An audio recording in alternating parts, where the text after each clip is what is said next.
यह कहानी बहुत ही महत्वपूर्ण है हर उस व्यक्ति के लिए जो व्यक्ति अपनी जिंदगी में एक अच्छा मुकाम हासिल करना चाहता है। यह कहानी उस व्यक्ति के लिए भी बहुत ही महत्वपूर्ण होने वाली है जो नेटवर्क मार्केटिंग बिजनेस में है या सेल्स के व्यवसाय में है या जिस व्यक्ति का एक ऊंचा लक्ष्य है। और यह कहानी उस व्यक्ति के लिए भी है जो जल्द ही लोगों की बातों में आकर अपना लक्ष्य बदल देता है और असफल हो जाता है। यह कहानी आपको बताएगी कि लोग आगे बढ़ने वाले व्यक्ति को कैसे रोकते हैं, जिस व्यक्ति का निश्चित लक्ष्य होता है उसका रास्ता कैसे भटकाने के लिए आते हैं। इस कहानी को सुनने के बाद आप अपने रास्ते में आने वाली रुकावटों का आसानी से सामना कर जाएंगे और अपने लक्ष्य तक पहुंचने के लिए रास्ते में आने वाले भटकाव से भी बच जाएंगे। यह कहानी आपको बताएगी कि आप जब भी अपनी सफलता के लिए आगे बढ़ते हैं तो रास्ता भटकाने वाले कैसे आपके लक्ष्य के प्रति भ्रमित करते हैं। तो आइए शुरू करते हैं आज की कहानी। एक गांव में एक बहुत ही प्रसिद्ध पंडित रहा करता था। उस पंडित का नाम श्याम था। वह पंडित जिस गांव में रहता था वह उस गांव के प्रसिद्ध मंदिर पर पूजा करता था और सभी शादियां व सभी धार्मिक कार्य वही पंडित कराता था। वह पंडित इतना प्रसिद्ध था कि आसपास के सभी गांवों में उसकी चर्चा हुआ करती थी और सभी लोग उस पंडित का बहुत आदर किया करते थे। श्याम पंडित इतने प्रसिद्ध थे कि सभी लोग उन्हीं से अपना धार्मिक कार्य कराने के लिए दूर दूर गांव से बुलाया करते और अच्छा दान दिया करते थे। एक बार पंडित जी अपने गांव से दूसरे गांव शादी कराने गए हुए थे। वह गांव पंडित जी के गांव से 4-5 गांव छोड़कर था। पंडित जी जब शादी कराने के बाद वहां से लौट रहे थे तो उन्हें एक बकरी भेड़ स्वरूप दी गई। जब पंडित जी बकरी को लेकर लौट रहे थे तो वह पैदल पैदल अपने रास्ते बकरी को लेकर धीरे धीरे आ रहे थे, क्योंकि उनका गांव 4 गांव के बाद था। जिस रास्ते से पंडित जी लौट रहे थे उस रास्ते पर 4 ठग रहा करते थे और वह आने जाने वाले लोगों को लूटा करते थे। जब उन 4 ठगों ने पंडित जी को देखा तो बोलने लगे, आज तो सुबह से कोई नहीं मिला और हमारे खाने पीने की व्यवस्था भी नहीं हुई। चलो आज पंडित जी को ही लूट लेते हैं, इनसे ये बकरी चुरा लेते हैं। लेकिन उनमें से एक ठग बोलता है, अगर पंडित जी को मारा पीटा तो सारे गांव वाले हमें नहीं छोड़ेंगे और हमें बहुत पाप लगेगा। तो ठग एक नई तरकीब निकालते हैं पंडित जी से बकरी छुड़ाने की और चारों ठग अपने अपने काम पर लग जाते हैं। पंडित जी जब पहले गांव पहुंचने वाले होते हैं तो वहां पहला ठग उन्हें मिलता है जो एक साधारण व्यक्ति की तरह पंडित जी से राम राम करता है और उनके पैर पड़ने के लिए झुकता है, लेकिन रुक जाता है और पंडित जी से बोलता है, पंडित जी आप तो बहुत प्रसिद्ध पंडित हैं और लोग आपकी बहुत इज्जत करते हैं, लेकिन आप इस गधे के साथ क्या कर रहे हैं। तो पंडित जी गुस्सा हो जाते हैं और बोलते हैं, अरे मूर्ख, ये गधा नहीं है, ये बकरी है, बकरी। लेकिन वह ठग उनसे कहता है कि ये बकरी नहीं, ये तो गधा है। पंडित जी आपको किसी ने बेवकूफ बना दिया। तो पंडित जी फिर गुस्से से कहते हैं कि तू ही मूर्ख है, यह बकरी है न कि गधा। और यह बोलकर पंडित जी आगे चल पड़े। लेकिन पंडित जी के दिमाग में इस अनोखी घटना ने एक हल्का सा भ्रम डाल दिया और वह आगे निकल गई। धीरे धीरे पंडित जी आगे बढ़ रहे थे और वह दूसरे गांव पहुंचने ही वाले थे कि उन्हें वहां दूसरा ठग मिला, जो कि बिल्कुल साधारण व्यक्ति की तरह वहां खड़ा था और पंडित जी से राम राम करता है और उनके पैर पड़ने के लिए झुकता है, लेकिन वह रुक जाता है। पंडित जी पूछते हैं, क्या हुआ, रुक क्यों गए।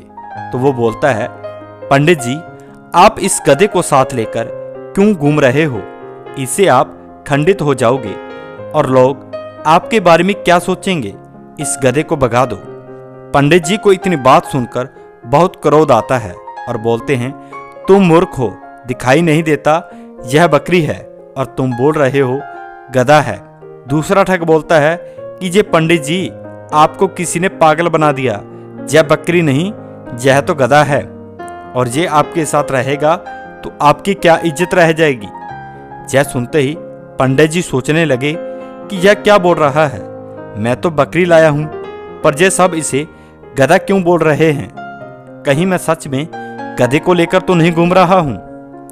अब पंडित जी सोच में पड़ जाते हैं और वह ठग वहां से चला जाता है और पंडित जी भी आगे बढ़ने लगते हैं। लेकिन उनके दिमाग में यही बात चल रही होती है कि ये बकरी है या गधा।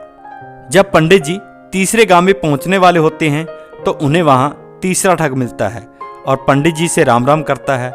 पंडित जी के पैर पड़ने के लिए झुकता है, लेकिन रुक जाता है।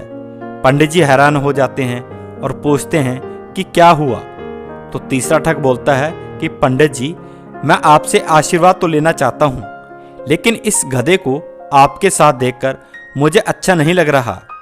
लोग आपको इतना मानते हैं, आपसे पूजा कराते हैं, लेकिन लोग आपको इस गधे के साथ देखेंगे तो क्या सोचेंगे?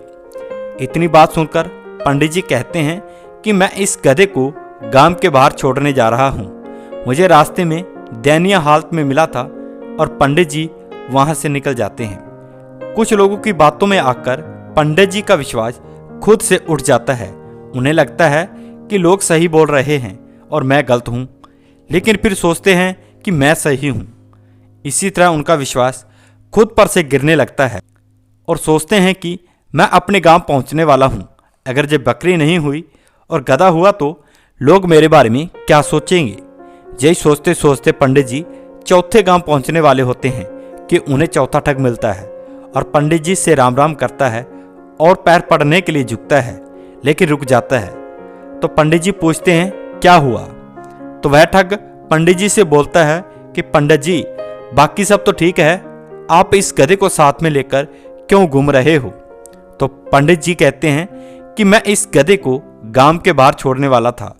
तो वह ठग बोलता है कि पंडित जी, यह गधा आपको शोभा नहीं देता, लोग क्या सोचेंगे आपके साथ यह गधा देखकर? आप इसे मुझे दे दीजिए, मैं इसे बाहर छोड़ाऊंगा।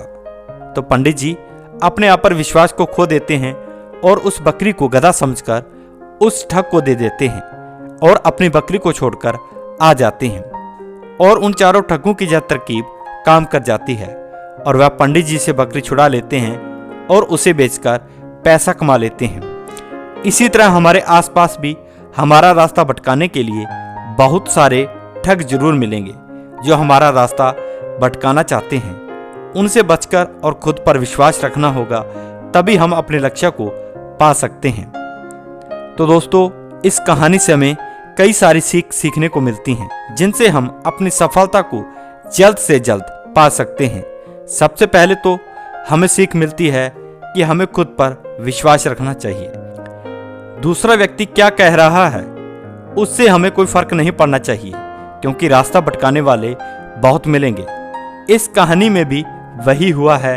अगर पंडित जी को खुद पर विश्वास होता कि हाँ ये बकरी ही है, तो वह अपनी बकरी को ठगों को नहीं देते। इसी तरह हमें भी अपने ऊपर विश्वास रखना होगा, हमारी मंजिल, हमारे सपनों के ऊपर विश्वास करना होगा। नंबर 2, अगर हमें अपना लक्ष्य हासिल करना है तो हर किसी से सलाह नहीं लेना और किसी भी व्यक्ति की नकारात्मक बातों से हमें कोई फर्क नहीं पड़ना चाहिए, क्योंकि लोग तो सिर्फ आपको भटकाने के लिए आते हैं कि ये कर लो, वो कर लो।